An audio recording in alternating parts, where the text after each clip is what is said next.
Para entender las implicaciones de esta promesa, tenemos que entender primero la estructura lógica de una norma jurídica.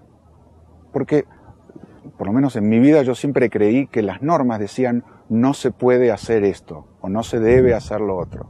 Sin embargo, no es así como los juristas piensan en estas normas. La norma en realidad es una amenaza. Lo que la norma dice es, si alguien vulnera esta norma, si alguien cruza este límite, alguien tiene el derecho de utilizar violencia para frenarlo o para castigarlo. La norma es en esencia una amenaza que dice, si tú cruzas esta frontera, vas a quedar sometido a un cierto castigo. Una multa, prisión o tal vez hasta la pena de muerte. Entonces, la norma en realidad es una cierta frontera que delimita a dónde alguien queda autorizado, una autoridad pública generalmente, queda autorizada para utilizar violencia.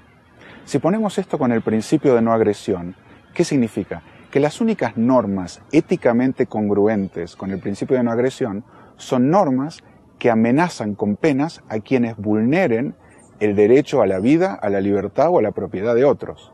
Cualquier otra norma sería equivalente a una amenaza, a un uso agresivo de violencia, porque estarían penando o amenazando con punición a alguien que no ha hecho nada que fuera agresivo en sí mismo.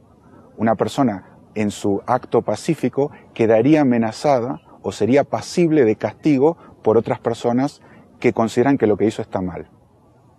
Ahora, si tú piensas en la forma en que vivimos, en la estructura jurídica de nuestro mundo, la realidad en la que todos actuamos, verás que el 99% de las reglas bajo las cuales existimos no son congruentes con este principio de no agresión.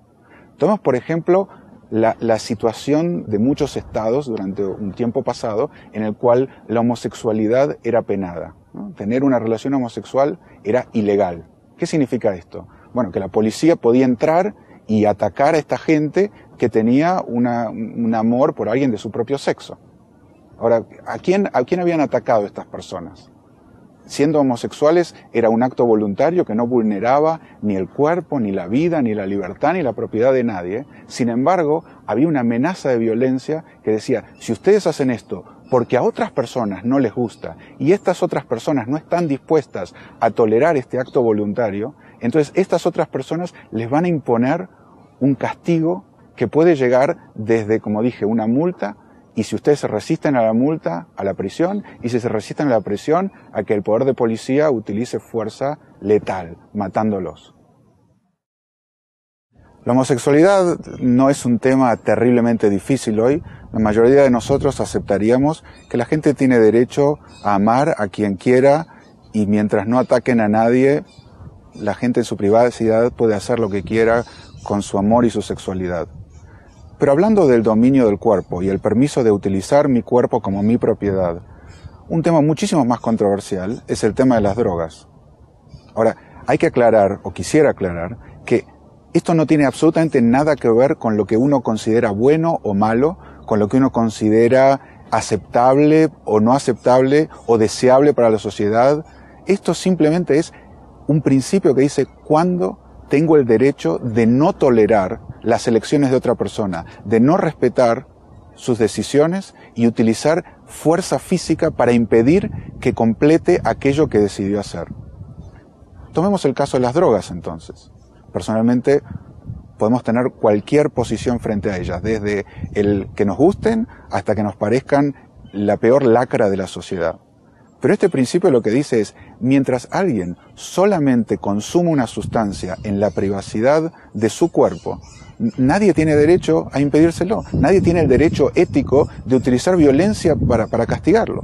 Y ahora, lo que uno llama droga también es totalmente discutible. En Estados Unidos, por ejemplo, la FDA, la Food and Drug Administration, puede decir que este remedio, como no ha sido aprobado, es una droga ilegal, al mismo tiempo que una de las sustancias alucinógenas puede determinar como una droga ilegal.